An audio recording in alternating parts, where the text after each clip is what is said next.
Hello everyone.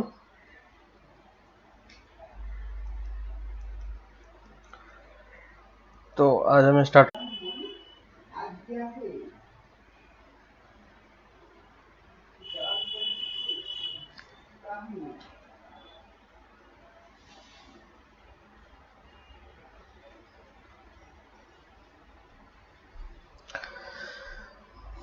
ठीक है।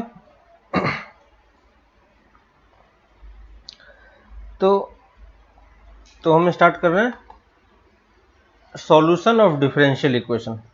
ठीक है। तो सॉल्यूशन ऑफ डिफरेंशियल इक्वेशन में क्या है, हमने अभी तक डिफरेंशियल इक्वेशन का डेफिनेशन देखा, ऑर्डर, डिग्री और सॉल्यूशन क्या होता है हमने वो देखा था, है ना। तो इतने प्रोसेस में आपको ये चीज़ समझ में आ गया होगा कि अगर हमारे पास कोई जनरल सॉल्यूशन गिवन है ना, हमारे पास अगर कोई जनरल सॉल्यूशन गिवन है तो हम इसको यूज करके डिफरेंशियल इक्वेशन फॉर्म कर सकते हैं, है ना। यहां से अगर आपको जनरल सॉल्यूशन से डिफरेंशियल इक्वेशन में जाना है तो हमें क्या करना होगा, डिफरेंशिएट करना होगा, है ना। ये हमने फॉर्मेशन में सीखा था और कितने टाइम्स डिफरेंशिएट करना है, कैसे करना है, वो हमने लास्ट क्लास में देखा था। अब हमें एक्चुअली में डिफरेंशियल इक्वेशन गिवन होगा और हमें सॉल्यूशन निकालना होगा। हो सकता है वो सॉल्यूशन जनरल सॉल्यूशन हो या पर्टिकुलर सॉल्यूशन हो, अभी हम जनरल सॉल्यूशन के बारे में बात कर रहे हैं। तो यहाँ पे क्योंकि आपको ये दिख रहा होगा कि डेरिवेटिव और इंटीग्रेशन एक दूसरे का क्या होता है, रिवर्स प्रोसेस होता है ना। तो हमने यहां से यहां जाने के लिए डिफरेंशिएट किया, तो फिर से अगर हमें वापस इस डायरेक्शन में आना है तो हमें क्या करना होगा, इंटीग्रेट करना होगा, है ना। तो ये प्रोसेस है हमें करने का। अगर हमें फॉर्मेशन करना है तो फॉर्मेशन में हम डिफरेंशिएट करेंगे, और अगर हमें सॉल्यूशन निकालना है तो हमें इंटीग्रेट करना होगा। अब आपको यहाँ पे क्वेश्चन में दिखाई दे रहा होगा, है ना, कि जो भी हमारे पास डिफरेंशियल इक्वेशन का फॉर्म होता है वो किस टाइप का होता है, इस टाइप का कुछ फंक्शन होता है ना। y dash, y double dash, y triple dash, और इस टाइप से डिफरेंट ऑर्डर के और डिफरेंट डिग्री के हमारे पास इक्वेशंस होते हैं, है ना। तो इसको हम एक जनरल इक्वेशन में इस तरीके से लिख सकते हैं। लेकिन हमें यह भी ध्यान रखना है, हमें यह चीज ध्यान रखना है कि जो हमारे सिलेबस में है वो सिलेबस में हमें किसी भी रैंडम ऑर्डर का डिफरेंशियल इक्वेशन सॉल्व करने के लिए नहीं आएगा। ठीक है। तो जो हमारे पास सिलेबस में है वो सिर्फ क्या है, हमें सिर्फ first degree and first order differential equation,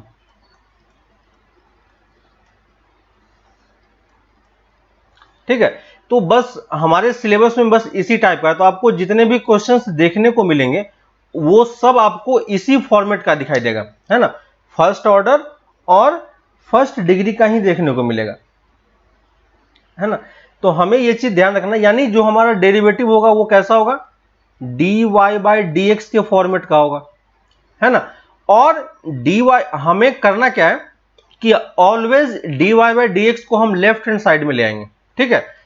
और बाकी जितने भी टर्म है उसको आप राइट हैंड साइड में ले जाओ। तो अगर बाकी सारे टर्म को राइट हैंड साइड में ले जाओगे तो कुछ ऐसा फंक्शन दिखाई देगा, है ना। तो इसको हम बोल रहे हैं डिफरेंशियल इक्वेशन का स्टैंडर्ड फॉर्म, ठीक है। स्टैंडर्ड फॉर्म मतलब समझ में आ रहा है आपको, ये क्या है हमारे लिए। तो ये हमारा क्या होता है, स्टार्टिंग स्टेप होता है ना। इसको हम बोल रहे हैं स्टैंडर्ड फॉर्म, ठीक है। जैसे हमने स्ट्रेट लाइन की इक्वेशन लिखी थी, याद होगा आपको, सर्कल की इक्वेशन लिखी थी, सब में हमने कुछ एक स्टैंडर्ड फॉर्म लेके चला था और उसके बेसिस पे हमने बाकी सब कुछ कैलकुलेट किया था, है ना। तो जब भी आपको डिफरेंशियल इक्वेशन सॉल्व करना है तो पहला स्टेप हमारा क्या होगा कि अपने डिफरेंशियल इक्वेशन को इस फॉर्मेट में आप लिख लो, ठीक है। जैसे एग्जाम्पल के थ्रू अगर हम समझे कि मान लो हमारे पास कोई एक इक्वेशन है, ठीक है, x d y plus y d x equal to 4dx, ऐसा कुछ एक इक्वेशन है हमारे पास, ठीक है। और अगर किसी ने हमसे ये इक्वेशन सॉल्व करने के लिए बोला तो हमारा पहला स्टेप होगा कि हम इसको पहले अपने स्टैंडर्ड फॉर्मेट में कन्वर्ट करें, ठीक है। स्टैंडर्ड फॉर्मेट में कन्वर्ट करने से क्या होता है कि हमारा क्वेश्चन का मैक्सिमम पार्ट जो है वो आपको दिख जाता है कि हमें क्या स्टेप्स फॉलो करना है ना। तो इसलिए अब हमें इसको अगर स्टैंडर्ड फॉर्मेट में कन्वर्ट करना है तो क्या करना होगा, तो हमें dy by d x left hand side में चाहिए। देखो आपको याद होगा कि जब हमने पढ़ा था तो फर्स्ट डेरिवेटिव एक्चुअली में क्या शो करता है, फर्स्ट डेरिवेटिव क्या शो करता है, रेशियो भी होता है ना, और यही क्या होता है, स्लोप भी होता है। तो अगर ये रेशियो है तो रेशियो है तो इसमें आप dx और dy को अलग अलग कर सकते हो, है ना, dy और dx को आप अलग अलग ये चीजें लिख सकते हो। जैसे यहां पे देखो dy को x के साथ मल्टीप्लाई कर दिया है, dx को y के साथ कर दिया है, dx को यहां 4 के साथ कर दिया है ना। तो ये इंपॉर्टेंट प्रॉपर्टी है जो हमने किया था, क्योंकि ये स्लोप होता है और ये स्लोप से ही निकल के आता है। तो dy बाई डी एक्स एक क्या है, रेशियो है, और रेशियो है तो आप dy और dx को एक अलग अलग क्वांटिटी की तरह ट्रीट कर सकते हो, ठीक है, उसमें कोई प्रॉब्लम नहीं है। लेकिन अगर हमारे पास ये वाला पार्ट है d square y by d x square, तो ये क्या होता है, ये रेशियो नहीं होता है, ठीक है। तो आप डबल डेरिवेटिव में इस तरीके से अलग नहीं कर पाओगे, ठीक है। तो आपको मेनली फर्स्ट ऑर्डर में ही इस तरीके का टर्म दिखाई देगा। तो हमें करना क्या है कि dy बाई डी एक्स लाना है, तो हम इसको dx से डिवाइड भी कर सकते हैं, है ना, क्योंकि रेशियो है। तो ये हमने dx लिख दिया, ठीक है, ये dx हो गया, plus y dx by d x equal to 4 dx by d x. हमने दोनों तरफ dx से डिवाइड कर दिया, ठीक है। देखो क्योंकि ये रेशियो है तो इसको मैं कैंसिल भी कर सकता हूं, है ना। और देखो ये इक्वेशन क्या बन गया, x dy by d x plus y equal to 4, है ना। और यहां से देखो dy बाई डी एक्स की वैल्यू आप क्या लिख पाओगे, dy by d x equal to 4 minus y by x. इसी की बात मैं बोल रहा था, ठीक है। तो इक्वेशन हमें इस फॉर्मेट में दिया हुआ था, हम यहां से सॉल्व नहीं करेंगे, हम इस वाले पार्ट पे आएंगे, ठीक है। यहां पे भी हम सॉल्व कर सकते हैं, वो मेथड हम लोग आगे सीखेंगे, लेकिन अभी के लिए जो हमारा स्टार्टिंग स्टेप है वो ये वाला पार्ट है, ठीक है। तो कोई भी इक्वेशन दिया हुआ हो आप पहले उसको स्टैंडर्ड फॉर्मेट में कन्वर्ट करो, है ना। और आपको ये चीज समझ में आ रहा हो कि यही चीज हमारे लिए क्या लिखा हुआ है, capital f x comma y, ठीक है।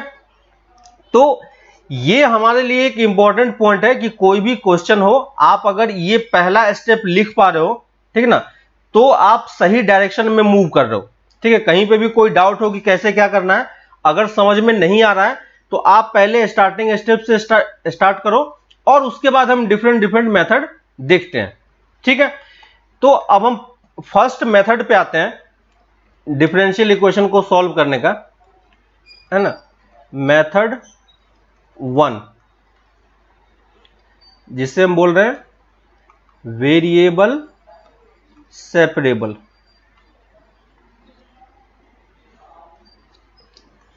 ठीक है।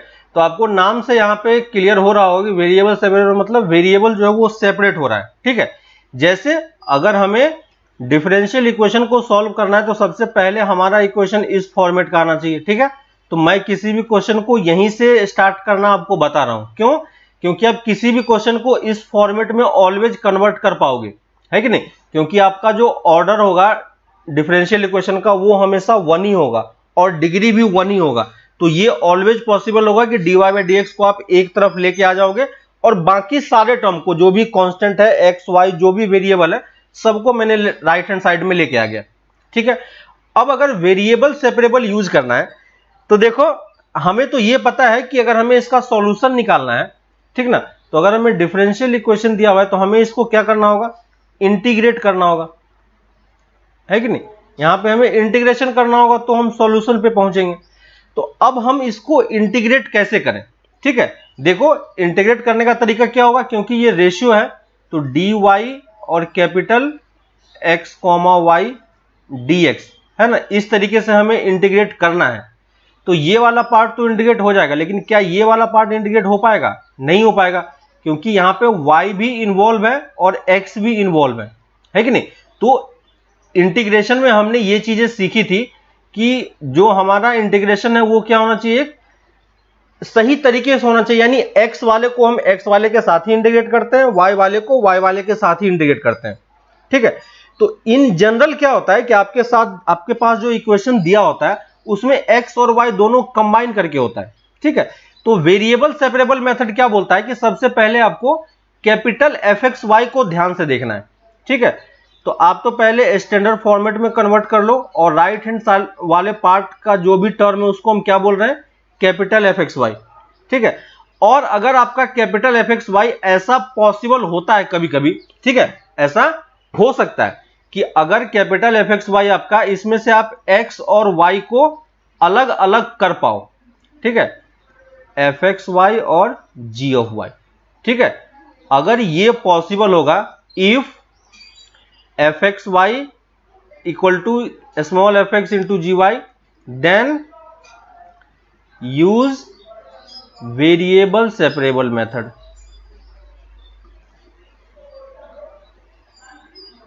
क्लियर है? तो अगर ये केस आपका पॉसिबल होगा, कैसे मतलब है वो हम अभी करते हैं क्वेश्चन में। तो देखो अगर कैपिटल fxy ये चीज हो सकता है तो इसके जगह पे हम क्या लिखेंगे, इस वाले टर्म को रिप्लेस कर देंगे, है कि नहीं। तो देखो मैं फिर से लिख रहा हूं, dy बाई dx को मैं क्या लिखूंगा अब, dy by dx equal to, अब मैं कैपिटल fxy नहीं लिख के क्या लिखूंगा वहां पे, स्मॉल fx इंटू gy, है ना। और अब देखो, अब यहां पे dx को x के साथ कंबाइन कर सकते हो आप और y को dy के साथ कंबाइन कर सकते हो, है ना। तो यहां से बस वेरिएबल सेपरेबल का मीनिंग जो है वो यहां पे देखो आपको क्लियर हो रहा होगा कि यहां पे हमने क्या किया, fx वाले पार्ट को dx के साथ ले गए और gy वाले पार्ट को dy के साथ ले गए। और अब अगर हमें दोनों पार्ट को इंटीग्रेट करना होगा तो हम इंटीग्रेट कर सकते हैं, है कि नहीं, क्योंकि अब x और y सेपरेट हो चुका है, इसलिए हम इसको वेरिएबल सेपरेबल बोलते हैं, है ना। x और y, यहां पे x इंडिपेंडेंट वेरिएबल था और y डिपेंडेंट वेरिएबल था। मैंने दोनों को अलग अलग किया तो अलग अलग हो गया, है ना। तो अलग अलग हो गया तो हमने वेरिएबल को सेपरेट करके यूज कर लिया।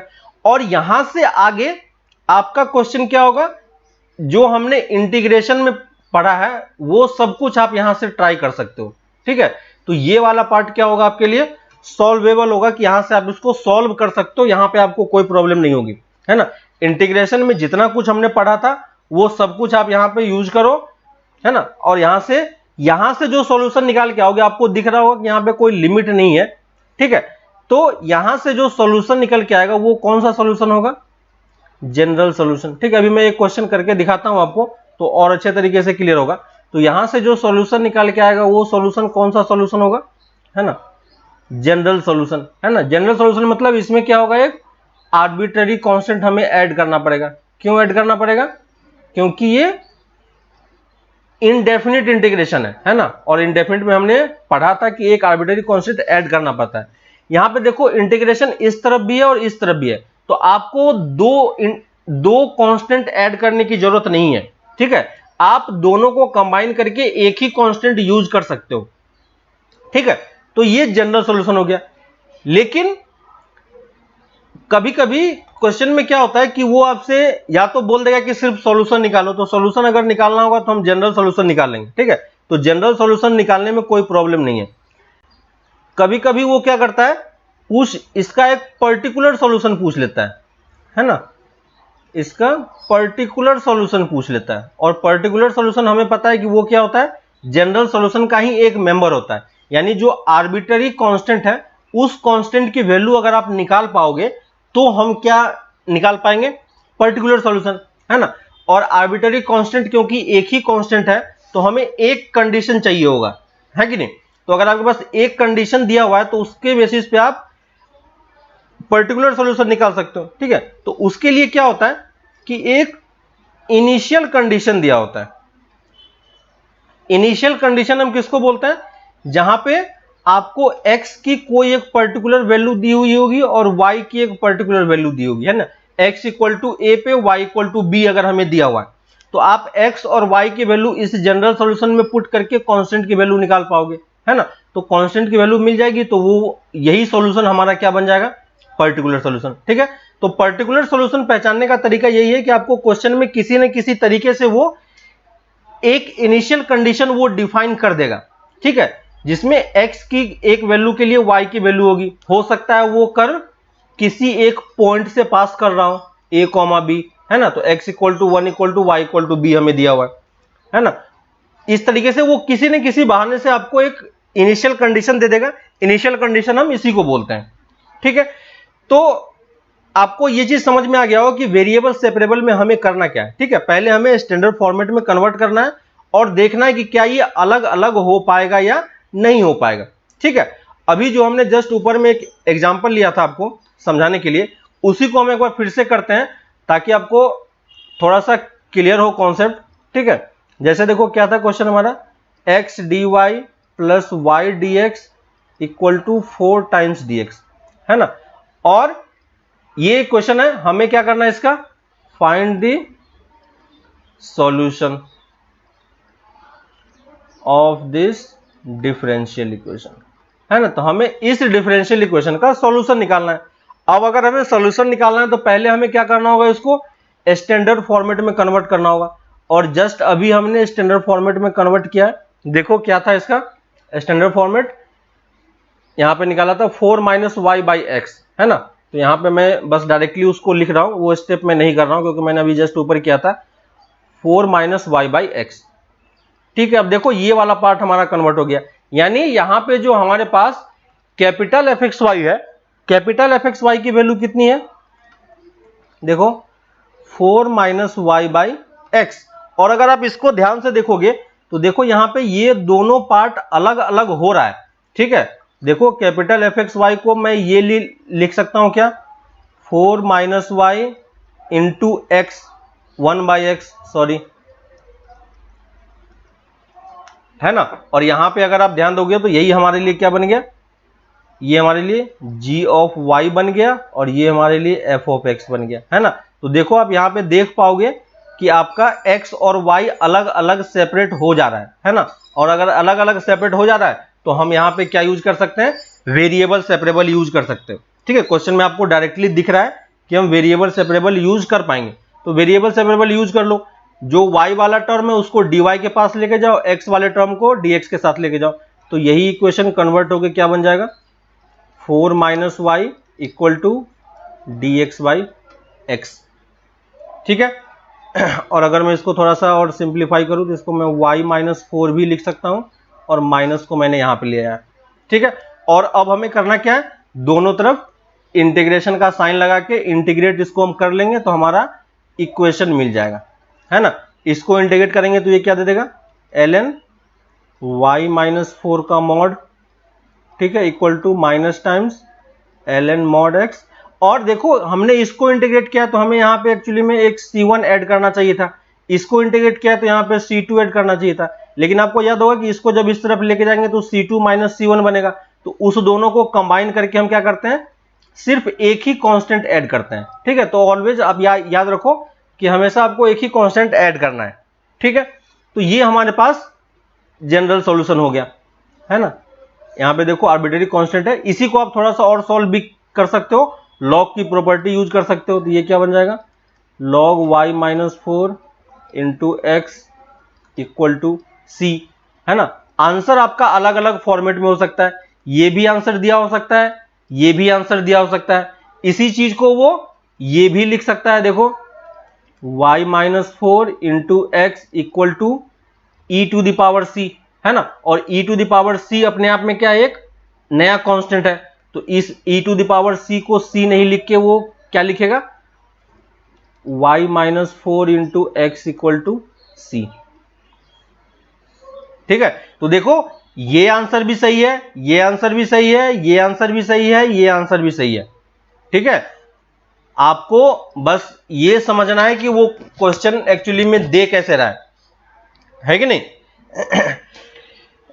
आंसर जो ऑप्शन में क्वेश्चन, जिस क्वेश्चन का ऑप्शन दिया हुआ उस ऑप्शन में देखो कि वो किस फॉर्मेट में आंसर कर रहा है। तो अगर वो जनरल सॉल्यूशन है तो जनरल सॉल्यूशन का आंसर वो इस टाइप, इसमें से किसी भी टाइप में वो आंसर कर सकता है ना।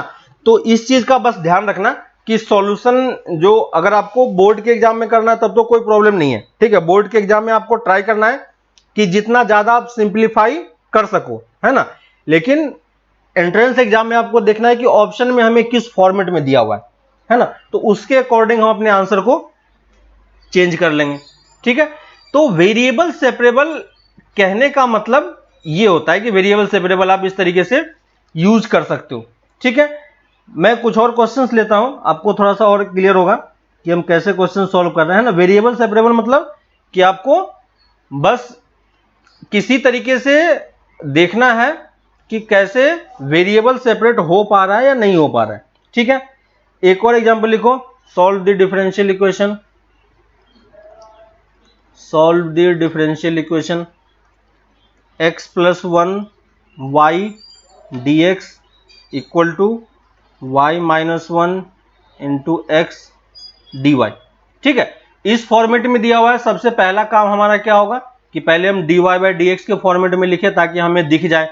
तो dy बाई dx के फॉर्मेट में लिखोगे तो ये इस तरफ आ जाएगा, तो ये क्या बन जाएगा x plus y upon y minus 1 into x, है ना। और यहां पे अगर आप देख पा रहे हो तो ये देखो, ये वाला पार्ट इसको मैं थोड़ा सा सिंप्लीफाई करके और लिख देता हूं तो आपको और अच्छे तरीके से दिख जाएगा कि ये वेरिएबल सेपरेबल यहाँ पे यूज हो सकता है कि नहीं। तो dy by d x equal to x plus 1 by x into y upon y minus 1, है ना। और यहाँ पे देखो दोनों अलग अलग दिख रहा है, तो अगर अलग अलग दिख रहा है तो हम इसको क्या करेंगे, सिंपली वेरिएबल सेपरेबल यूज कर लेंगे। तो ये क्या बन जाएगा y minus 1 d y by y, है ना। जितने भी टर्म है x और y को मैंने उसको सिंपली एक तरफ लेके आ गया, ये dx है। और ये इंटीग्रेशन अब इजी है कि नहीं, है ना। क्या करना है, इसको आप डिवाइड कर दो और यहां से आगे आप सॉल्व कर लो। ठीक है, आगे मैं सॉल्व नहीं कर रहा हूं क्योंकि आगे क्या है, सिंपली बस इंटीग्रेशन वाला पार्ट है जो आप ऑलरेडी बहुत बार कर चुके हो। ठीक है, तो क्वेश्चन में बस आपको देखना यही है कि वेरिएबल सेपरेबल यूज हो रहा है कि नहीं। ठीक है, और ये आपके थिंकिंग प्रोसेस का पहला स्टेप भी होना चाहिए। जब भी आप कोई क्वेश्चन करो तो पहले आप यही सोचो कि क्या इसमें वेरिएबल सेपरेबल यूज होगा कि नहीं, है ना। स्टेप बाय स्टेप मूव करोगे तो कोई प्रॉब्लम नहीं होगी आपको। ठीक है, एक और क्वेश्चन लिखते हैं। ठीक है, तो वेरिएबल सेपरेबल पहचानना क्या है, काफी इजी है।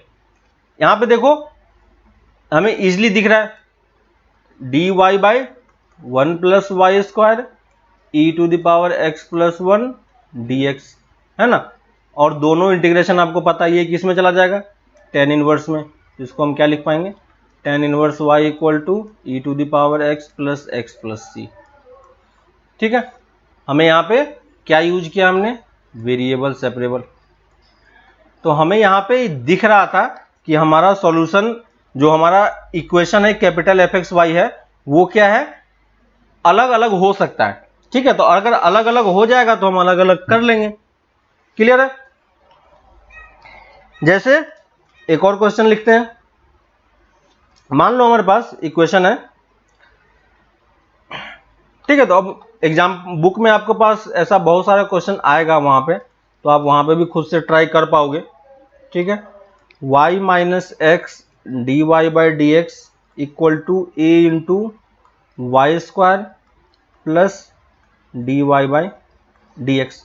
ठीक है, यहाँ पे अभी हमें दिख नहीं रहा है कि ये क्या किस फॉर्मेट का है, क्या है। तो सबसे पहला काम हमारा क्या होगा कि इसको हमें d y by d x के फॉर्मेट में लेके आना है। ठीक है, तो आप इसको इस तरफ एडजस्ट करोगे तो देखो ये क्या बन जाएगा, y minus a y square, है ना, और divided by a plus x. देखो बस इसको थोड़ा सा एडजस्ट करना है। और देखो यहाँ पे इजीली हमें दिख रहा है कि ऊपर में कंप्लीटली y का टर्म है, नीचे में कंप्लीटली x का टर्म है। यहाँ पे ये सेपरेट हो सकता है ना। तो यहां से हम आगे क्या लिख सकते हैं, d y by y minus a y square equal to d x upon a plus x. ठीक है, और ये दोनों इंटीग्रेशन आपको पता है ना। यहाँ पे आप पार्शियल फ्रैक्शन भी यूज कर सकते हो या मेकिंग परफेक्ट स्क्वायर भी यूज कर सकते हो, है ना। यहां से ये क्या है आप खुद से सॉल्व कर लो। ठीक है, तो ये सब इक्वेशन मैं सॉल्व नहीं कर रहा हूँ, इजी वाला पार्ट है तो उसमें टाइम ज़्यादा मैं नहीं दे रहा हूँ, लेकिन आपको खुद से ये क्वेश्चन घर पे ट्राई करना है। ठीक है, आप खुद से ट्राई करोगे तो आपको समझ में आएगा कि इंटीग्रेशन काफ़ी इजी इंटीग्रेशन है। ठीक है, तो ये आपको अभी क्लियर हो रहा होगा कि कैसे हम वेरिएबल सेपरेबल यूज कर रहे हैं। ठीक है, बुक में आपके पास बहुत सारे क्वेश्चन है, सिंपली बस इसी पे बेस्ड है।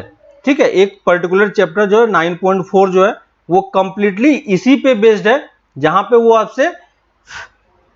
आपसे इक्वेशन सॉल्व करवा रहा है। बेसिकली सिंपली वेरिएबल सेपरेबल के बेसिस पे, ठीक है। तो वहां पे आप उस क्वेश्चन को ट्राई करना।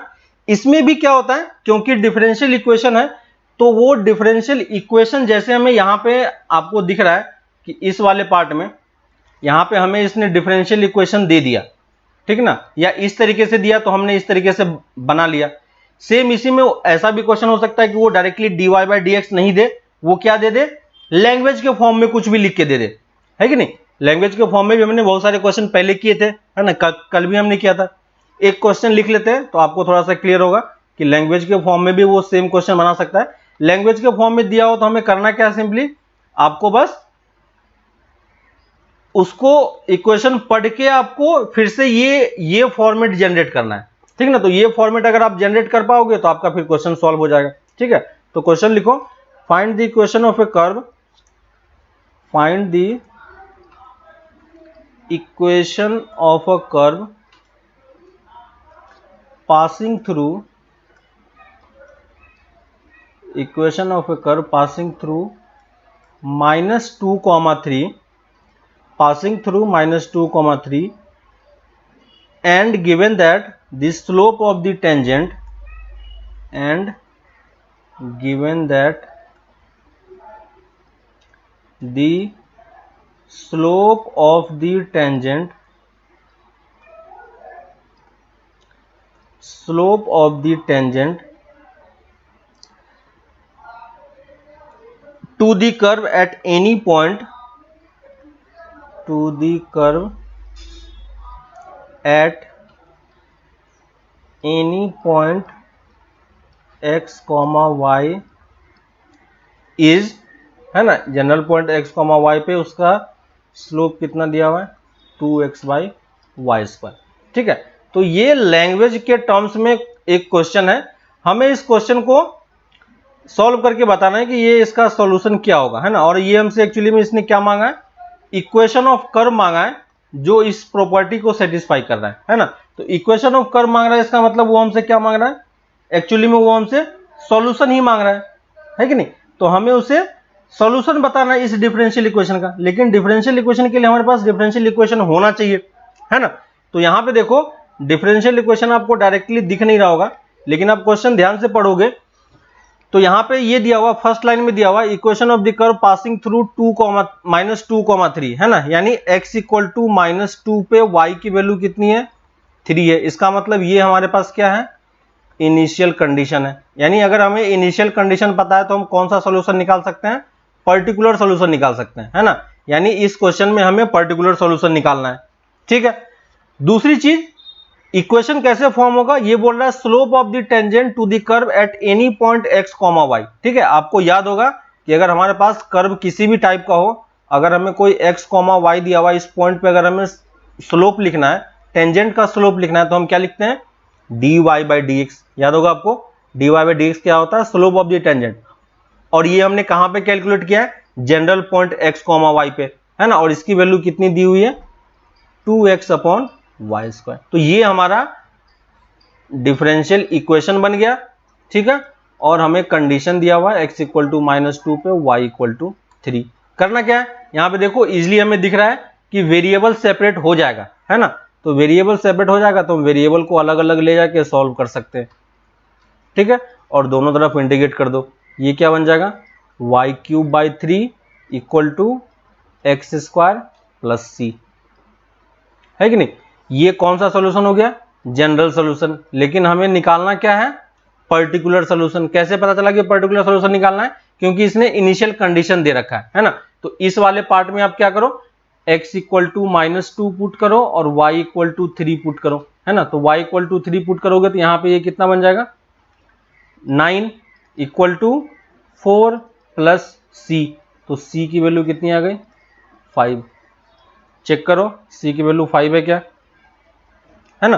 तो c की वैल्यू हमें 5 मिल गई, और c 5 मिल गई तो हम इक्वेशन को लिख सकते हैं। इक्वेशन क्या हो जाएगा हमारा, y³/3 equal to x² plus 5, ठीक है। ये हमारा पर्टिकुलर सॉल्यूशन हो गया और ये हमारा जनरल सॉल्यूशन हो गया, है ना। तो इस टाइप से अगर वो लैंग्वेज के फॉर्म में आपको लिख के दे और फिर बोले कि इसका सॉल्यूशन बताओ क्या होगा, तो हम क्या करेंगे, सिंपली हमें पहले एक डिफरेंशियल इक्वेशन फॉर्म करने का ट्राई करना है, और एक बार डिफरेंशियल इक्वेशन हमारा फॉर्म हो गया तो फिर हम क्या कर सकते हैं, जनरल सॉल्यूशन भी निकाल सकते हैं, और अगर इनिशियल कंडीशन दिया हुआ है तो हम पर्टिकुलर सॉल्यूशन भी ट्राई कर सकते हैं। क्लियर है? तो ये बेसिक वाला पार्ट है, इसके रिलेटेड बहुत सारे क्वेश्चन आपको एनसीईआरटी बुक में दिया होगा, ठीक है, तो उसको आप लोग ट्राई करना। इसमें जो मुझे एक्स्ट्रा पार्ट ये बताना है वो ये है कि आप इसमें क्या कर सकते हो, इस इक्वेशन को पोलर कोऑर्डिनेट में ट्रांसफॉर्म भी कर सकते हो, है ना। पोलर फॉर्म हमने पढ़ा हुआ है, तो आप ये वाला मेथड भी यहां पे ट्राई करके देख सकते हो, ठीक है। ये पोलर फॉर्म जो आपको एनसीईआरटी सिलेबस में नहीं है, ठीक ना, लेकिन कभी कभी क्या होता है कि इस फॉर्म से करने से आपका आंसर बहुत जल्दी आता है, ठीक है। पोलर कोऑर्डिनेट्स ट्रांसफॉर्मेशन, ठीक है। तो आपको याद होगा कि हमें जब भी पोलर फॉर्म में कन्वर्ट करना होता है तो हम क्या यूज करते हैं, दो टाइप का हम यहां पे यूज करते हैं, जो लेकिन हमने जो अभी तक यूज किया वो क्या यूज किया, x equal to r cos theta, याद होगा जब हमने ट्रेसिंग ऑफ कर्व पढ़ा था तब भी हमने यही लिखा था, और y equal to r sine theta, है कि नहीं। अगर कोई हमसे यहां से r की वैल्यू पूछता है तो r की वैल्यू हम क्या बता पाएंगे, x square plus y square equal to r square, है कि नहीं। और अगर कोई थीटा की वैल्यू पूछता है तो हम थीटा कितना बता पाएंगे, tan inverse y by x, है कि नहीं। तो हमने एंगल और रेडियस दोनों चीज किया था, ये हमें स्टैंडर्ड फॉर्मेट है किसी भी कर्व को पोलर फॉर्मेट में कन्वर्ट करने का, है कि नहीं।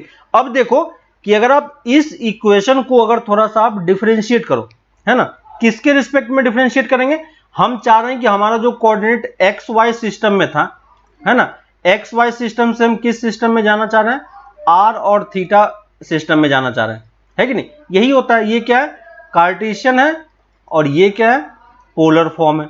तो आपको हमने दोनों फॉर्म में कैसे कन्वर्जन होता है उसका रूल यही होता है कि नहीं। तो अगर मैं इसको आर के रिस्पेक्ट में डिफरेंशिएट करूं, क्योंकि मैं इसको आर में लेके जाना चाह रहा हूं, है ना, आर थीटा में लेके जाना चाह रहा हूं, तो दोनों तरफ मैं क्या करूंगा, डी बाई डी आर करूंगा, है ना। तो d by d r of x square plus y square equal to d by d r of r square, है ना। और देखो मैं इसको थोड़ा सा सॉल्व कर रहा हूं, पहला वाला टर्म क्या होगा, है ना, यहां पे क्या यूज होगा, चेन रूल यूज होगा, है कि नहीं। तो अगर आप चेन रूल यूज करके देखोगे तो ये क्या बन जाएगा, x d x plus y d y equal to r d r, ठीक है, ये क्या बन जाएगा, आर डी आर, ठीक है।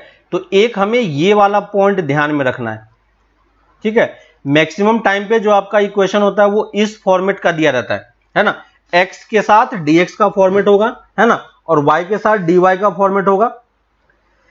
क्लियर है, कर पाओगे आप।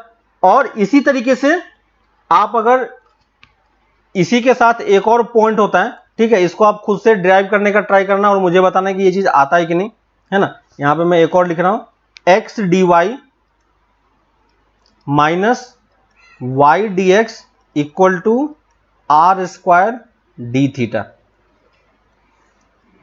ठीक है। ये दो पॉइंट, ये वाला मैंने आपको सॉल्व करके बताया, आप मुझे ये बताना कि ये वाला पार्ट, ये चीज इसके इक्वल होता है या नहीं होता है, ठीक है।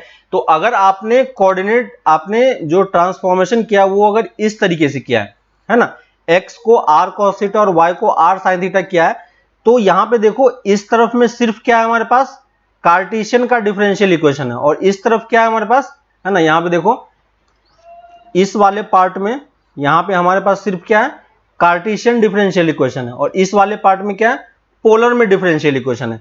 सेम चीज यहां पे भी वैलिड है, ठीक है। तो ये एक्चुअली में क्या कर रहा है, एक रिलेशनशिप एस्टेब्लिश कर देता है किसके बीच में, कार्टेशियन और पोलर के बीच में, ठीक है। तो हम इसको यूज कर लेते हैं कभी कभी, ठीक है। कैसे यूज करते हैं मैं एक क्वेश्चन लिख के आपको बताता हूं, ठीक है। लेकिन उससे पहले एक तो हमारे पास ये ट्रांसफॉर्मेशन हो गया कि आप x को r cos थीटा और y को r sin थीटा पुट करो, ठीक है। कभी कभी हमें x को r sec थीटा भी पुट करना पड़ता है और y को r tan थीटा भी पुट करना पड़ता है। ठीक है, जब हम इलिप्स और हाइपरबोला फिर से जब पढ़ेंगे तो वहां पे आपको ये चीजें और अच्छे तरीके से क्लियर होगा कि हमने सिर्फ r cos थीटा और sin थीटा सिर्फ क्या होता है, सर्कुलर के केस में आप ये ट्रांसफॉर्मेशन पुट कर सकते हो, लेकिन ये हर एक के लिए वैलिड है।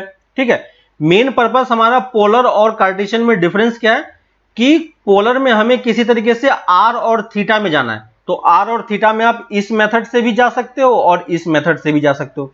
ठीक है, तो डिपेंड करता है क्वेश्चन पे कि आप ये मेथड यूज कर रहे हो या ये मेथड यूज कर रहे हो। इस पर्टिकुलर पार्ट में जो हम यहां पे पढ़ने वाले हैं डिफरेंशियल इक्वेशन, डिफरेंशियल इक्वेशन में क्या होता है कि हमें किस फॉर्मेट का डिफरेंशियल इक्वेशन दिया हुआ है उसके बेसिस पे हम ये डिसाइड करना है। ठीक है, तो यहां पे देखो, अगर आपको किसी इक्वेशन में x dx plus y dy दिया हो तो हमें r d थीटा पुट करना है किस कोऑर्डिनेट में, इस वाले पार्ट में, है ना। और अगर किसी क्वेश्चन में हमारे पास x dy minus y dx, यहां देखो dy के साथ x है, यहां पे dx के साथ x है, ठीक है ना, एक के साथ प्लस है एक के साथ माइनस है, तो इस वाले केस में हमें क्या पुट करना होगा, r x cos थीटा और r cos थीटा और r sin थीटा। ठीक है, अगर किसी क्वेश्चन में आपको ये दिखे, ठीक है, यहां पे देखो, इसको जब आप यूज करोगे, है ना, तो sec square theta minus tan square theta आपको याद होगा, है ना, 1 होता है, तो यहां पे x square minus y square की वैल्यू कितनी हो जाएगी, 1 हो जाएगी, है ना। इसको आप यूज करोगे इसी तरीके से, x square minus y square की वैल्यू कितनी हो जाएगी, 1 हो जाएगी। और इसको जब आप डिफरेंशिएट करोगे तो ये डिफरेंशिएट करने पे आपको कितना दे देगा, x dx minus y dy equal to r dr। ठीक है, तो एक हमारे पास ये एक इंपॉर्टेंट पॉइंट है। और इसी का एक और काउंटर वाला पार्ट होता है x dy minus y dx। ठीक है, x dy minus y dx equal to r square sec theta d theta. ठीक है, ये दोनों चीजें आप प्रूफ करने का ट्राई करना कि ये सब चीजें कैसे निकल के आता है। ठीक है, तो ये चीजें यूज करने का मेन पर्पस ये है कि क्वेश्चन में कभी आपको x dx plus y dx की वैल्यू डायरेक्ट दी होती है ना, इक्वेशन के फॉर्म में ये कुछ लिखा होता है। अभी जो जस्ट हमने एग्जांपल एक स्टार्टिंग में सॉल्व किया था, है ना, देखो पहला एग्जांपल जो हमने सॉल्व किया था वो कुछ इसी फॉर्मेट का था, है ना। ये वाला जो एग्जांपल हमने, पहला एग्जांपल जो हमने लिया था, ये वाला देखो, यहाँ पे हमें क्या दिया हुआ है, x dy plus y dx, है कि नहीं। तो अगर ये फॉर्मेट दिया हुआ है तो आप अगर पोलर में शिफ्ट करना चाहते हो तो आप पोलर में भी शिफ्ट कर सकते हो। ठीक है, तो ऑप्शन आपके पास है, अगर आप उस फॉर्मेट में जाना चाहो तो इजीली जा सकते हो, कोई प्रॉब्लम नहीं है। ठीक है, तो अब हम देखते हैं कि इसको यूज करके हमें सॉल्व करना कैसे है। ठीक है, एक एग्जांपल में सॉल्व करके बताता हूं, बाकी क्वेश्चन आप सॉल्व करोगे तो ट्राई करना सोचने का कि अगर आप ये पोलर फॉर्मेट में कन्वर्ट कर पाओ तो अगर क्वेश्चन हमारा इजी बन रहा है तब। ठीक है, तो मान लो हमारे पास एक इक्वेशन है x dy plus y dx y dy equal to x times x dy minus y dx। ठीक है, तो आप ये ध्यान रखना कि जब भी आप कोई यूज करोगे तो पहले आप ये फिक्स करो कि आप ये वाला यूज करना चाह रहे हो या ये वाला यूज करना चाह रहे हो। ठीक है, क्रॉस यूज नहीं करना है कि इसका एक ले लिया और इसका एक ले लिया, इसका एक ले लिया इसका एक ले लिया, वैसा नहीं करना है, सेम यूज करना है। ठीक है, तो देखो यहाँ पे हमारे पास जो क्वेश्चन है x dy और x dy minus y dx, देखो ये दोनों हमें कहां पे मिल रहा है, इस दोनों पार्ट में मिल रहा है। ठीक है, तो मैं कौन सा वाला फॉर्मेट यूज करूंगा, मैं कौन सा वाला यूज करूंगा, मैं ये वाला यूज करूंगा, x equal to r cos theta वाला। ठीक है, तो देखो इसकी वैल्यू मैं डायरेक्टली क्या लिख सकता हूं, तो यहां पे मैं क्या सब्स्टिट्यूट कर रहा हूं, x equal to r cos theta और y equal to r sin theta, है ना। और यहां पे देखो इस वाले पार्ट से हमारे पास इक्वेशन की वैल्यू ऑलरेडी पता है, तो अगर मैं इसको उसमें कन्वर्ट करता हूं तो इसको मैं क्या लिख सकता हूं, r dr लिख पाएंगे, है कि नहीं। और इस वाले पार्ट को क्या लिख पाएंगे, x dy minus y dx को r स्क्वायर d थीटा, है ना। तो ये वाला पार्ट हमारे पास r स्क्वायर d थीटा हो गया, लेकिन यहाँ पे x की वैल्यू भी है तो x को हम क्या पुट कर पाएंगे फिर से, r cos थीटा। तो यहाँ पे मैंने r cos थीटा पुट कर दिया। अब देखो ये क्या बन गया, एक आर से एक आर आपका कैंसिल भी हो गया है ना, देखो यहाँ पे एक आर से एक आर कैंसिल हो गया। ठीक है, तो जब मैं इसको लिखूंगा तो यहां से देखो अब ये वेरिएबल सेपरेबल इजिली यूज हो पा रहा है। D r by d theta की वैल्यू हम क्या लिख सकते हैं, cos theta r square cos theta, है ना। तो अब जो हमारा डिफरेंशियल इक्वेशन है वो आर और डी थीटा में, और देखो डी आर और थीटा वाला पार्ट कंप्लीटली अलग है, तो इसको मैं क्या लिख सकते हैं, d r by r square equal to cos theta d theta. ठीक है, और आप इसको अब क्या करो, सिंपली इंटीग्रेट कर लो। इंटीग्रेट करेंगे तो क्या आएगा, देखो लेफ्ट हैंड साइड की value d r by r square की वैल्यू किसकी इक्वल हो जाएगी, -1 बाई आर, है ना। और कॉस थीटा डी थीटा की वैल्यू कितनी हो जाएगी, प्लस साइन थीटा, और एक कांस्टेंट हम यहां पे ऐड कर देंगे, है कि नहीं। अब देखो क्योंकि हमारा आंसर किसके टर्म में था, हमारा आंसर था, हमारा क्वेश्चन था एक्स क्यूब एक्स और वाई के टर्म में, लेकिन हमने आंसर निकाला आर और थीटा के फॉर्म में, है ना। तो हमें फिर से वैल्यू को रिप्लेस करना होगा। तो आर की वैल्यू हम क्या लिख पाएंगे, याद होगा आपको,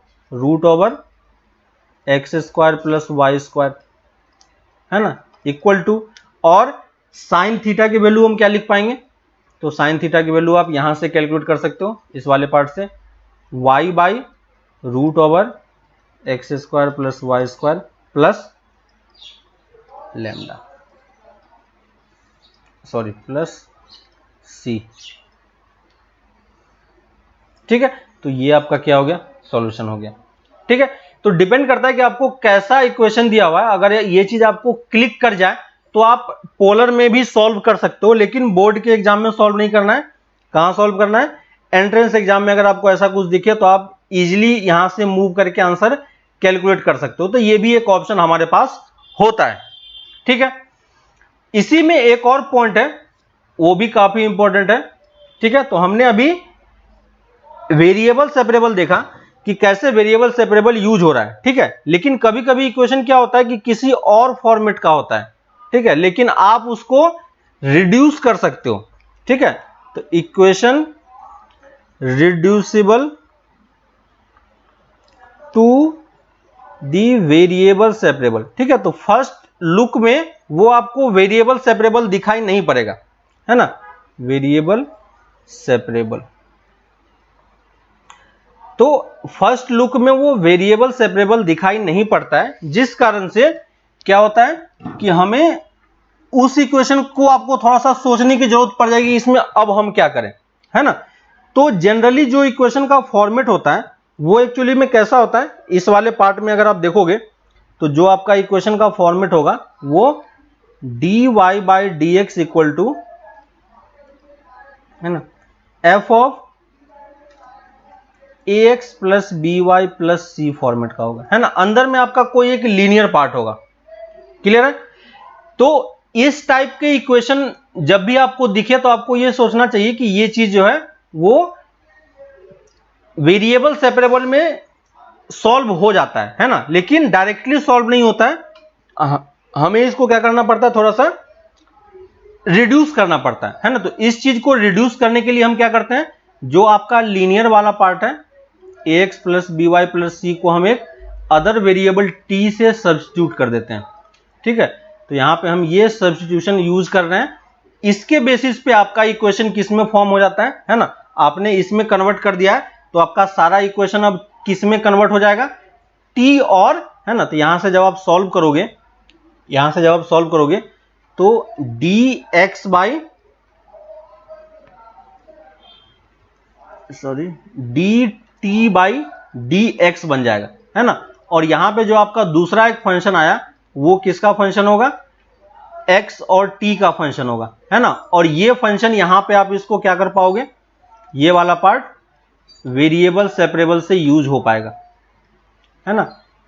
तो हमने क्या किया समझ में आ रहा है आपको, ये इक्वेशन था, हमने इसको इस वाले में क्या किया, रिड्यूस किया। कैसे रिड्यूस किया, बाय सब्स्टिट्यूशन। ठीक है, तो एग्जांपल करते हैं तो आपको ये थोड़ा सा और क्लियर होगा कि कैसे ये इक्वेशन में फॉर्म होता है। जैसे मान लो कि हमारे पास एक क्वेश्चन है जिसमें हमें दिया गया है कि जो आपका डिफरेंशियल इक्वेशन है वो इस फॉर्मेट का है, ठीक है, तो एक क्वेश्चन लिख लो, dy by d x equal to 4x plus y plus 1 का होल स्क्वायर। ठीक है, इस डिफरेंशियल इक्वेशन को हमें सॉल्व करना है ना, सॉल्व दी डिफरेंशियल इक्वेशन। तो अब अगर हमें इसे सॉल्व करना है तो हम क्या करेंगे इसको सॉल्व करने के लिए, तो आपको ये चीज समझ में आ रहा होगा कि ये तो हमें डायरेक्टली वेरिएबल सेपरेबल या और कोई मेथड दिखाई नहीं दे रहा है। ठीक है, अभी तक जो हमने पढ़ा है उसमें से कोई मेथड हमें दिखाई नहीं दे रहा है। ठीक है, तो नहीं दिखाई दे रहा है, तो यहां पे देखो जो अंदर वाला पार्ट है वो क्या है, एक लीनियर का फॉर्मेट है। ठीक है, तो हम इसको क्या करते हैं, 4x प्लस वाई प्लस 1 को एक वेरिएबल t से सब्स्टिट्यूट कर देते हैं। ठीक है, और t से सब्स्टिट्यूट करेंगे, है ना, यहां पे क्या हो रहा है, ये रिप्लेसमेंट नहीं है, ये क्या है, सब्स्टिट्यूशन है। ठीक है, और आपको याद होगा कि सब्स्टिट्यूशन में अगर आपका function dy by d x का है तो अब ये फंक्शन किस में कन्वर्ट हो जाएगा, dt बाई डी एक्स में हो जाएगा। यानी हमें इस इक्वेशन से क्या कैलकुलेट करना पड़ेगा, dy बाई डी एक्स की वैल्यू कैलकुलेट करनी होगी। तो इस पूरे इक्वेशन को मैं x के रिस्पेक्ट में डिफरेंशिएट कर रहा हूं, तो फर्स्ट टर्म क्या हो जाएगा 4 plus second term dy by d x, ये 0 हो गया, equal to dt by d x, है ना। इंटीग्रेशन में भी आपको याद होगा कि जब आप कुछ सब्स्टिट्यूट करते हो तो आपको पूरे इक्वेशन को नए वेरिएबल में रिप्लेस करना पड़ता है। तो हमने ये सब्स्टिट्यूशन किया तो हमारा नया वेरिएबल अब क्या आ जाएगा, dt बाई डी एक्स। तो यहां से देखो dy बाई डी एक्स को मैं क्या लिख पाऊंगा, dt by d x minus 4, है कि नहीं। और ये फंक्शन क्या, इसको हमने t सब्स्टिट्यूट कर दिया था, तो राइट हैंड साइड में क्या आ गया, टी स्क्वायर। और देखो यहां पे dt बाई डी एक्स की वैल्यू हम क्या लिख पाएंगे, टी स्क्वायर प्लस 4। और अब यहां से आप वेरिएबल सेपरेबल इजिली यूज कर पाओगे। कैसे यूज करेंगे वेरिएबल सेपरेबल, दिख रहा होगा आपको, है ना। सिंपली आप यहां पे क्या करो, इस वाले टर्म को नीचे लेके चले जाओ, तो इसको हम क्या लिख सकते हैं, dt by t square plus 4 equal to d x, है ना। और सिंपली आप इसको इंटीग्रेट करोगे। ठीक है, ये वाला पार्ट क्या दे देगा, याद होगा आपको formula, 1/2 tan inverse t by 2 equal to x plus c. लेकिन हमारा आंसर t के टर्म में नहीं होना चाहिए क्योंकि क्वेश्चन हमारा एक्स वाई के फॉर्मेट में था। तो t को फिर से क्या करो, आप यहाँ पे रिप्लेस कर दो, तो क्या लिख पाएंगे, 1/2 tan inverse 4x plus y plus 1/2 equal to x plus c, है ना। तो ये देखो फर्स्ट लुक में ये जो इक्वेशन था यहाँ पे वेरिएबल सेपरेबल दिखाई नहीं दे रहा था, लेकिन जब आपने आपको सब्स्टिट्यूट किया, है ना, रिड्यूस किया, तो अब यहाँ पे वेरिएबल सेपरेबल यूज हो पा रहा है ना। तो यही कहने का मतलब था कि अगर आपके पास क्वेश्चन ऐसा हो तो हम इसमें वेरिएबल सेपरेबल यूज कर सकते हैं और उसको यूज करके हम अपना क्वेश्चन निकाल पाएंगे, सॉल्व कर पाएंगे। ठीक है, एक और क्वेश्चन देखो सेम इसी टाइप का। मान लो हमारे पास इक्वेशन है sine inverse dy by d x equal to x plus y. ठीक है, तो पहली चीज तो ये हमारा स्टैंडर्ड फॉर्मेट में है नहीं, तो सबसे पहले तो मैं इसको अपना स्टैंडर्ड फॉर्मेट में कन्वर्ट करूंगा, तो ये क्या बन जाएगा, sine of x plus y. अब स्टैंडर्ड फॉर्मेट में कन्वर्ट करने पे भी ये क्वेश्चन वेरिएबल सेपरेबल में कन्वर्ट नहीं हुआ, है ना। लेकिन आपको यहाँ पे दिख रहा होगा कि ये वाला पार्ट क्या है, लीनियर है ना। और अगर ये लीनियर है तो इसमें मैं क्या कर सकता हूं, सब्स्टिट्यूट कर सकते हैं। क्या सब्स्टिट्यूट कर सकते हैं, x plus y equal to t substitute कर पाओगे आप, ठीक ना। और अगर x plus y equal to अगर आपने टी सब्स्टिट्यूट कर दिया तो यहां से फिर हमें इस इक्वेशन को सॉल्व करना पड़ेगा।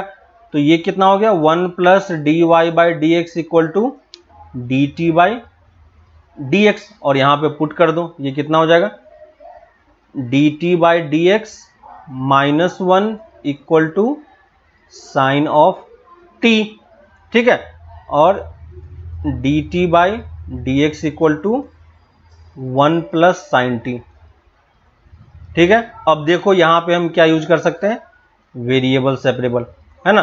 तो इस वाले पार्ट में यूज नहीं हो रहा था, इस वाले पार्ट में भी यूज नहीं हो रहा था, लेकिन रिड्यूस करने पे ये क्या हो रहा है, वेरिएबल सेपरेबल में कन्वर्ट हो जा रहा है। ठीक है, और अगर वेरिएबल सेपरेबल में कन्वर्ट हो जाएगा तो इसको हम क्या लिख पाएंगे, फिर से d t by 1 plus sine t equal to d x, और दोनों तरफ क्या करना है, इंटीग्रेट करना है। और इस वाले पार्ट को आपको इंटीग्रेट करना आता है ना। इस वाले पार्ट को कैसे इंटीग्रेट करेंगे, ऊपर नीचे 1 माइनस साइन एक्स से मल्टीप्लाई कर दो, तो ये क्या बन जाएगा 1 minus sine t upon cos square t d t. ठीक है, और अब अलग अलग सेपरेट सेपरेट ब्रेक करोगे तो ये इंटीग्रेशन सॉल्व हो जाएगा। ठीक है, मैं डायरेक्टली लिख रहा हूं इसका आंसर कितना आता है, तो ये कितना हो जाएगा tan t minus sec t equal to x plus c, है ना। लेकिन हमारा आंसर t के टर्म में नहीं होना चाहिए, इसको हम क्या लिखेंगे tan of x plus y minus sec of x plus y equal to x plus c. ठीक है, इसको आप साइन कॉस में भी कन्वर्ट करके थोड़ा सा सॉल्व कर सकते हो या यहां तक भी लिख सकते हो, कोई प्रॉब्लम नहीं है। ठीक है, तो कैसे वेरिएबल सेपरेबल यूज हो पा रहा है ना, आपको समझ में आ रहा है ना। तो एक बार मैं समराइज कर देता हूं कि जो हमने अभी तक किया है उसका मेन जो पॉइंट्स है वो पॉइंट्स ये है कि जब भी आपके पास है ना वेरिएबल सेपरेबल में हमें करना क्या है, वेरिएबल सेपरेबल के अभी तक जितने हमने क्वेश्चन किए हैं उन सारे क्वेश्चन का मेन जो पॉइंट्स है वो ये है कि पहली चीज तो आप पहले क्या करो कि स्टैंडर्ड फॉर्मेट में कन्वर्ट करो, है कि ना, dy by d x equal to capital f x y, और आपको इस कैपिटल एफ एक्स वाई को ही चेक करना है। ठीक है, अगर capital f x y if f x y equal to small f x into g y, है ना, तो हम dy बाई डी एक्स को क्या लिख पाएंगे, dy बाई डी एक्स हमारा यहां पे क्या आ जाएगा dy by d x equal to f x into g y, और यहां पे आप इसको अलग अलग अब आपको ब्रेक करना है। ठीक है, तो ये तो सिंपल सा पार्ट हो गया जब आपको डायरेक्टली दिख रहा हो, है ना, और यहां से आगे आपको इसे सॉल्व करना है। क्वेश्चन ऐसा होगा कि आपसे इजीली सॉल्व हो पाएगा। ठीक है, फर्स्ट पॉइंट ये हो गया। दूसरा point reducible two variable separable. ठीक है, कुछ क्वेश्चन ऐसा होगा जो डायरेक्टली आपको दिखाई नहीं देगा लेकिन आप उसको रिड्यूस कर पाओगे, और रिड्यूस करने वाला क्वेश्चन किस फॉर्मेट का होगा, तो dy by d x equal to क्या होता है f of a x plus b y plus c format का होगा, है ना। तो इस क्वेश्चन में हमें करना क्या है, सब्सटीट्यूट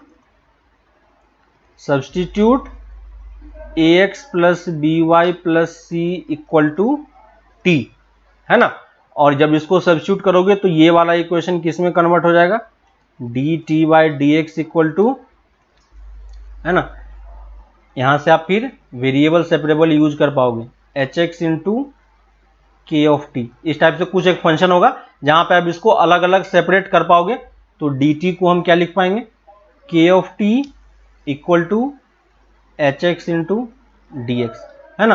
तो यहां पे अब क्या हो रहा है, वेरिएबल सेपरेबल यहां पे यूज हो रहा है। ठीक है, दूसरा पार्ट ये हो गया, और थर्ड पार्ट ये था इन पोलर फॉर्म। ठीक है, तो पोलर फॉर्म में आप देख लेना, हर बार करना जरूरी नहीं है, लेकिन अगर आपको कभी दिख जाए, है ना, तो पोलर फॉर्म से आप उसको जल्दी सॉल्व कर सकते हो। ठीक है, तो यहां तक ये वेरिएबल सेपरेबल वाला क्वेश्चन था। जो भी क्वेश्चन आप सॉल्व करोगे वो इसी फॉर्मेट का, ये पहला मेथड है। इसके साथ साथ हम लोग और भी मेथड अभी करेंगे आगे चल के। ठीक है, तो नेक्स्ट क्लास तक आपको एक्सरसाइज जो आपका होमवर्क है एक्सरसाइज 9.4 कंप्लीट करना है। ठीक है, उसमें सारे क्वेश्चन वेरिएबल सेपरेबल पे ही बेस्ड है। ठीक है, कुछ सारे क्वेश्चन, तो इसमें आपको आइडिया लगेगा कि कहां पे आप क्या यूज कर सकते हो। किसी क्वेश्चन में देखना कि अगर पोलर फॉर्मेट आपको दिख जाए तो आप ट्राई कर सकते हो, लेकिन जरूरी नहीं है। ठीक है, थ्योरेटिकल क्वेश्चंस भी हैं जहां पे थ्योरी पे बेस्ड क्वेश्चन है, जहां से आपको डिफरेंशियल इक्वेशन फॉर्म करना है और फिर उसको आपको सॉल्व करके निकालना है। ठीक है, तो एक्सरसाइज 9.4 आप कंप्लीट करो। ठीक है, उसमें अराउंड 20 क्वेश्चंस हैं, 20 to 23 क्वेश्चन है। ठीक है, तो टाइम लगेगा उसके लिए, लेकिन उसको उन सारे क्वेश्चन को सॉल्व करो, क्योंकि हमारा डिफरेंशियल इक्वेशन का बेसिक पार्ट यही है। हर एक क्वेश्चन जो है आपका घूम फिर के, या और भी जितने मेथड है हमारे पास सॉल्व करने के, वो सारे मेथड घूम फिर के फिर से कहां पे पहुंचता है, वेरिएबल सेपरेबल पे ही पहुंचता है। ठीक है, तो कल आपका वैसे भी छुट्टी है ना, और परसों भी संडे है, तो 2 दिन आपका क्लास वैसे भी नहीं है, तो ये ऑलमोस्ट आपका सारा क्वेश्चन, है ना, कंप्लीट हो जाएगा। और एक्सरसाइज 9.1 to 9.3 भी देख लेना, इसमें कोई अगर डाउट होता है तो। ठीक है, इसके अलावा आपको अगर एक शीट भी मिला है, प्रैक्टिस शीट, ठीक है, उसमें बस सॉल्यूशन वाला पार्ट छोड़ के सॉल्यूशन से पहले के जितने जो कुछ हमने किया वो सब कुछ उसमें सॉल्व करना है। ठीक है, तो इजी सा पार्ट है, आप लोग देख लेना, जल्दी सॉल्व हो जाएगा, है ना। तो ये वाला पार्ट भी आपको कंप्लीट करना है। ठीक है, संडे तक ये सारा पार्ट कंप्लीट करो। तो अभी आपके पास छुट्टी भी है, कोई क्लास भी नहीं होगा कल और परसों, तो आप ज्यादा टाइम दे पाओगे। ठीक है, तो ये सब सारे क्वेश्चंस आप ट्राई करो। फिर उसके बाद हम लोग नेक्स्ट क्लास में इसी का नेक्स्ट मेथड पढ़ेंगे, जहां पे हम डिफरेंशियल इक्वेशन, अगर डिफरेंशियल इक्वेशन वेरिएबल सेपरेबल से सॉल्व नहीं होता है तो हम कौन सा मेथड यूज करेंगे और उसको कैसे ट्राई करेंगे, हम उस डायरेक्शन में अब आगे मूव करेंगे। ठीक है, तो ये क्वेश्चन आप ट्राई करो, इसके बाद हम लोग नेक्स्ट क्लास में फिर मिलते हैं। Okay, bye.